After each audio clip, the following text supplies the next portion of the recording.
ஆச்சு பார்த்துட்டு இருக்க எல்லாருக்குமே வணக்கம். இப்போ பாடநூல் ஆசிரியரா தமிழ்நாடு அரசுக்கு லயலாமணியை தேர்ந்தெடுத்திருக்கு இந்த தமிழக அரசு. விஜய் அவர்கள் அப்படின்றது ஒன்று இருக்கு. லயலாமணியா அப்படின்ற மாதிரி இருக்கு. அதாவது சாட்டை திருமுருகன் சொல்ற மாதிரி காக்கா பிரியாணி துண்ணா காக்கா குரல் வராம பின்ன உன்னிகிருஷ்ண குரலா வருன்ற மாதிரி விஜய்க்கு ஓட்டு போட்டா லயலாமணி தான் வருவாரு. வேற யார் வந்துட போறாரு அப்படின்ற ஒரு பயங்கரமான கலாய்ச்சிருக்காரு அப்படின்றது ஒன்று இருக்கு. சர்வநாசம் அப்படின்னு போட்டிருக்காரு.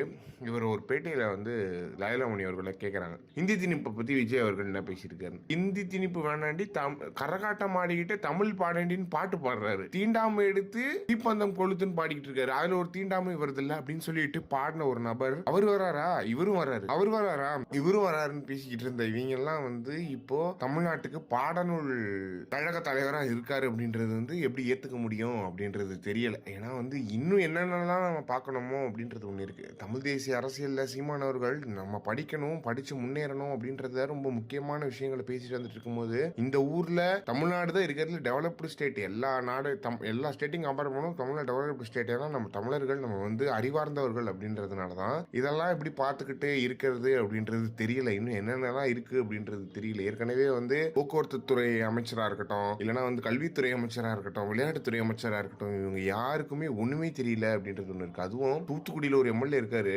அவரெல்லாம் அமைச்சர், அவருக்கு தூத்துக்குடியில துறைமுகம் வரும் அப்படின்னு சொல்லிட்டு போறாரு.